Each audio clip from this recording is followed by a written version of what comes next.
जानेंगे इस वक्त मारूफ समाजी रहनुमा और जेडीसी फाउंडेशन के सरबराह जफर अब्बास साहब ने हमें ज्वाइन किया है। अस्सलाम वालेकुम जफर साहब, बहुत बहुत शुक्रिया आपके वक्त के लिए। जफर अब्बास साहब, आप डॉक्टर आमिर लियाकत हुसैन को बड़ा करीब से जानते हैं, आप उनके दोस्त भी हैं। सबसे पहले तो फरमाइएगा कि एक शख्स ये कह रहा था कि वो पाकिस्तान छोड़कर चला जाएगा लेकिन दुनिया छोड़ जाएगा, ये मालूम नहीं था। फिर आप क्योंकि उनके इंतकाल के बाद अस्पताल भी पहुंचे, पोस्टमार्टम के हवाले से अभी तक जो इतलात आ रही हैं कि उनकी फैमिली ने कराने से इनकार कर दिया है, क्या सूरत हाल, क्या वजह क्या सामने आ रही है? देखिए, पोस्टमार्टम के हवाले से तो मैं आपको सबसे पहले बता दूं, अभी मैं उनकी जो बेटी हैं और उनकी साबका ज़ौजा जो थी उनके साथ था मुर्दा खाने के अंदर काफ़ी देर तक, और पुलिस भी थी और वहाँ पर एमएस भी थी, और उनकी फैमिली को कन्विंस कर रहे थे कि भाई क्या है बेहतर। तो उनकी फैमिली का यही कहना था कि हम मज़ीद लाश को, जिस तरह ज़िंदगी में इनको लोगों ने तंग किया, हम नहीं चाहते कि मरने के बाद भी मज़ीद इनकी अब लाश के साथ भी ये सब हो।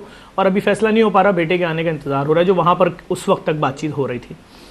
रह गई बात उनकी ज़िंदगी की, देखें बात ये कि सीधी सी बात है, हम इतना जानते हैं पाकिस्तान में एक हार्ड लाइन के ऊपर 2003 में जब फ़िरका वारियत बहुत पीक पर थी, उस वक्त तमाम मसालिक के जय्यद उलमा को बैठा कर ऐसा प्रोग्राम करना, आलिम ऑनलाइन, और फिर उसके बाद रमज़ान ट्रांसमिशन है और दीगर सब कुछ, और उस नैरेटिव पे कायम रहना, और बहुत अच्छे रिज़ल्ट और असरात आए उसके सामने, मोहब्बतें बढ़ी। मैं समझता हूँ वो बड़ा नाम था। और अगर कोई शख्स ज़िंदगी के किसी हिस्से में आकर किसी भी वजह से डिप्रेशन का शिकार है, या कोई भी उसका मसला है जो उसके घर का अंदर का मसला है, उसको अगर रोडों पे डिस्कस किया जाएगा या उसको मीमर्स के हवाले कर दिया जाएगा, उसकी कोई भी शख्सियत हो, उसकी कोई भी खिदमात हो, उसको कोई ना देखे कि उसकी कोई जवान बेटी है, उसका कोई जवान बेटा है, उसके रिश्तेदार हैं, वो किसी का भाई है, वो किसी का शौहर है, वो किसी का बेटा है, वो किसी का मामू है, वो किसी का पप्पा है, वो किसी कंपनी का अफसर है, सेठ है, मुलाजिम है, उसको ऐसा तमाशा बना दिया जाए कि उसके बाद आके बैठ के रोए, बार बार मीडिया पे रोए, टीवी पे रोए, सोशल मीडिया पे रोए, और उसके बाद वो ये जुमला बोल दे कि मैं वो वतन छोड़ दूंगा जिस वतन ने मुझे नाम दिया, शिनाख्त दी, पहचान दी और सब कुछ, इज्जत दी, शोहरत दी, पैसा दिया, रुपया दिया, सब कुछ दिया, मैं वो वतन छोड़ दूंगा। प्लीज़ मेरी वीडियोज़ ना चलाओ। मैंने कभी अपने जिस्म की नुमाइश नहीं की थी, मैंने कभी किसी के सामने कपड़े नहीं उतारे थे। जिस किसी ने उनकी वो वीडियो लीक की जिसके अंदर वो बगैर कपड़ों के थे, वो तो खुदा की बारगाह में जवाब देगा ही देगा। लेकिन वो मीमर्स, वो यूट्यूब और फेसबुक के पेज एडमिन जिन्होंने थोड़े से डॉलर कमाने के लिए उनकी वो वीडियो खूब चलाई, उसमें खूब मिर्च मसाला लगाया, और जब वो रोते हुए आके बैठे कि तुम लोगों ने मेरे साथ ये क्या किया, तो उसका भी मजाक उड़ाया। तो जब किसी बड़ी शख्सियत के साथ इस तरह कोई करेगा, तो मैं कहता हूँ आज अभी शायद पोस्टमार्टम हो ना हो, जो भी फैमिली तय करेगी वो होगा, लेकिन किस रिजल्ट का इंतजार है लोगों को? रिजल्ट तो पहले ही आ चुका है। आप जब किसी ऐसे शख्स को, जिसको बोलें कि दुनिया के 500 नामवर तरीन लोगों में आता है, ये एजाज उसके पास है, उर्दू इतनी अच्छी बोलता है, ये इतना अच्छा पढ़ता है, सब चीजें उसके पास, और उसके बाद उसका वो मजाक उड़ाया जाए कि सबसे अच्छी मीम कौन बनाएगा? हाँ, वो 7th क्लास का बच्चा है, उसने तो परखचे ही उड़ा दिए, उसने तो इनके रोने का मजाक उड़ाया, उसने इनकी गिड़गिड़ा के माफी मांगने का मजाक उड़ाया। तो फिर हमने नहीं देखा था कि एक बड़े आलिम दीन के साथ क्या किया था मीमर्स ने, एक जाकिर के साथ, अल्लामा ज़मीर अख्तर नकवी के साथ, उनके जुमले पकड़ लिए, मैं नहीं बताऊंगा, ये वो गाने बनाए उसके ऊपर ट्रैक्स बनाए, उस पर खूब कॉमेडी की, खूब उसके इंडियन गानों को मिर्ची मसाला डाला। एक दिन वो डिप्रेशन में, जिस वजह से मर गए। देखिए, डॉक्टर आमिर लियाकत हुसैन दागे मुबारकत दे गए, वो पाकिस्तान से जाने की बातें कर रहे थे, वो दुनिया से ही कूच कर गए। ये वाकया बड़ा ट्रेजिक इंसिडेंट है, आनन फानन हुआ है, बड़ा हादसाती है। यकीनन कुल्लु नफ्सिन जायकातुल मौत, हर एक ने मौत का, हर जीरू ने मौत का मजा चखना है, हमारा ईमान है। लेकिन जिस अंदाज में हुआ, कोई एक्सपेक्ट नहीं कर रहा था। ये जहनी दबाव, जहनी तनाव का शाखसाना मालूम होता है आपको?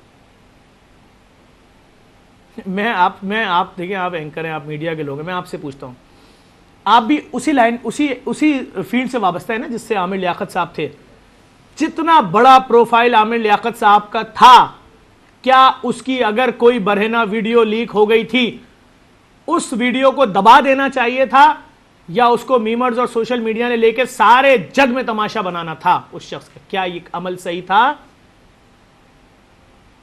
बिल्कुल जस्टिफाइबल नहीं है। तो फिर उसके बाद वो शख्स क्या करेगा? डिप्रेशन में तो आएगा। तो डिप्रेशन में थे। मेरी अभी 2 दिन पहले उनकी सोशल मीडिया टीम से बात हो रही थी। मैंने कहा भाई, वो लोग मुझसे कह रहे थे जफर भाई आप आमिर भाई के साथ बैठे यार, उनको समझाएं, कुछ बैठे सुने उनका दर्द। मैंने कहा क्या दर्द सुनूं, क्या दर्द सुनूं? कुछ छोड़ा ही नहीं लोगों ने। भाई इंसान किसी भी कैफियत में हो सकता है, उससे कोई गलती हो जाए माफ तो कर दें। कोई माफ नहीं कर रहा।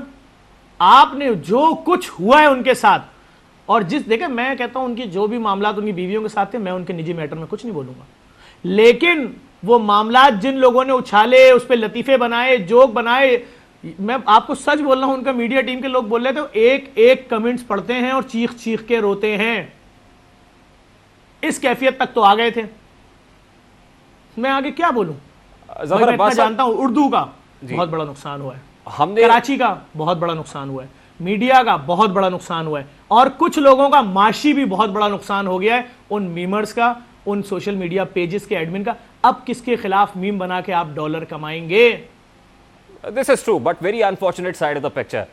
जफर अब्बास साहब, जिस पीक के ऊपर, जिस शोहरत की बुलंदी के ऊपर हमने आमिर लियाकत हुसैन साहब को देखा है, बिल्कुल इसमें कोई दो राय नहीं है, इससे कोई इनकार नहीं कर सकता, लेकिन जिस अंदाज में हमने उनको जाते हुए देखा है, ये भी सबने देखा है, मतलब आज सारी दुनिया ने देखा कि एक 3 कमरों का घर है, एक छोटा सा फ्लैट है जिसमें किसी जनरेटर की बात हो रही है, वो किस तरह रह रहे थे, अकेले थे, उनका कोई फैमिली मेंबर उनके साथ नहीं था, 2 मुलाजमीन की बातें सुनने में आ रही हैं। ये सब क्या था? अब क्या खुद उन्होंने पुरतायुश जिंदगी तर्क करके इस तरह से वो किनारा कशी कर गए थे, फैमिली मेंबर उनका कोई साथ नहीं था? ये हुआ क्या बुनियादी तौर पे? आप तो बड़ा करीब से समझते हैं। देखिए, मैं जहाँ तक समझ सकता हूँ, उनकी चीज़ों को, उनकी पर्सनल चीज़ों को लेके इतना डिस्कस किया गया, एक आदमी जब शोहरत की बुलंदियों पर हो, उसको पता हो कि मैं ट्रेंड सेट करने वाला हूँ, मैं रमज़ान ट्रांसमिशन का आइडिया देने वाला हूँ, मैं आलिम ऑनलाइन जैसा प्रोग्राम चलाने का आइडिया देने वाला हूँ, मैं इतनी क्वालिटीज़ रखता हूँ, और एक वक्त आए ज़िंदगी का, देखें हर इंसान की एज हमेशा एक जैसी नहीं रहती, अब किसी वजह से भी उसके साथ ज़िंदगी में कोई गलती हो जाए, किसी के बारे में कुछ हो जाए, और उसके खिलाफ फिर वो तूफ़ान बदतमीज़ी मचाया जाए कि हर चीज़ फिर डिस्कस की जाए कि ये तो चलता ऐसे है, ये तो शायद पूरे दिन सच ही नहीं बोलता है, और क्या कुछ नहीं हुआ। मैं समझता हूँ इतनी बड़ी सेलिब्रिटी के लिए झेलना बहुत मुश्किल था, और जिस तरह की वो अब डिप्रेशन में आते जा रहे थे, और जब उन्होंने आखिरी अभी 4 दिन पहले, 5 दिन पहले की उनकी आप सोशल मीडिया पोस्ट देखें ना, जिसमें वो लिख रहे हैं कि वो तो खुशी से गुजर गया, और फिर उसके बाद तो इसका मतलब वो इशारे दे तो रहे थे कि मेरी हालत अब बहुत ख़राब है, मैं बीमार हूँ, मैं डिप्रेशन। और आप देखें ना, इतना मशहूर आदमी, इतना टॉप लेवल आदमी, जिसके लिए पूरा पाकिस्तान इंतज़ार करता हो कि अब रमज़ान आने वाले हैं, डॉक्टर साहब किस चैनल पर होंगे, किसी को नहीं पता होता था कि फला चैनल में होंगे, फला चैनल में होंगे। एक ट्रेंड बन गया था भाई कि रमज़ान में भाई आमिर लियाकत साहब को देखना है।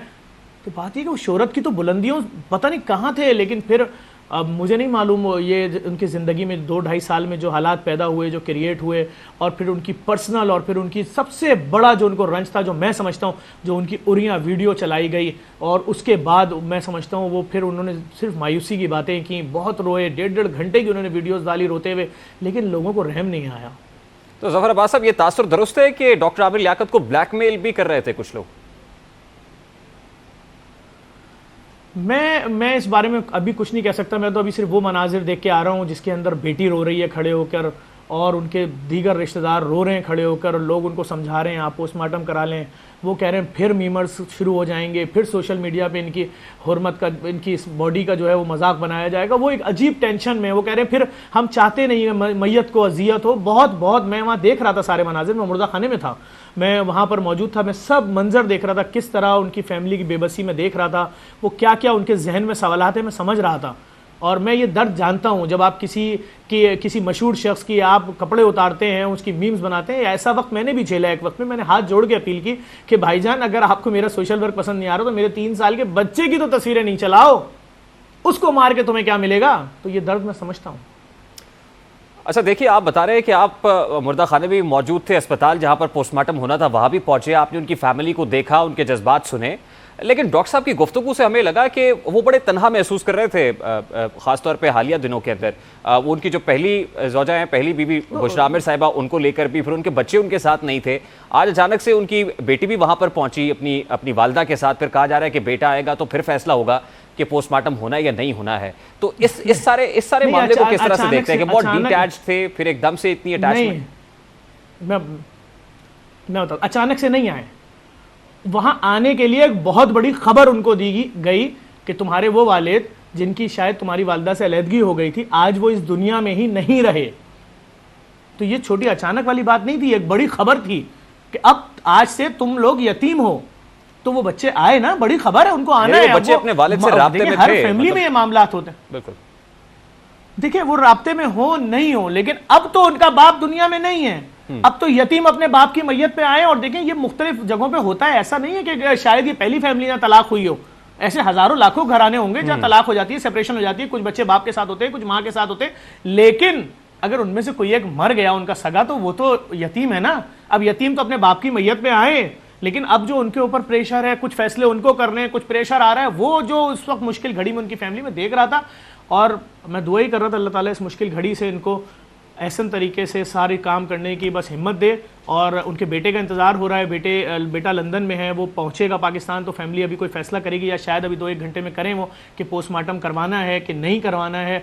बहुत सारी चीज़ें हैं अभी, लेकिन मैं फिर यही बोलूँगा, हाथ जोड़ के बोलूँगा आपके चैनल के तवज्जुह से, अब वो शख्स मर गया है जिन पेजों ने उनका भरपूर मजाक उड़ाया है, आपको जितना कमाना था वो सब पैसा आपके अकाउंट में आ गया। कम से कम वो वीडियोज़ अब डिलीट होनी चाहिए कि अगर कोई शख्स नाम लिखता भी है सोशल मीडिया पर तो उनकी कोई बरहना तस्वीर या वीडियो सामने नहीं। बहुत बहुत शुक्रिया। जफर अब्बास साहब हमारे साथ मौजूद थे।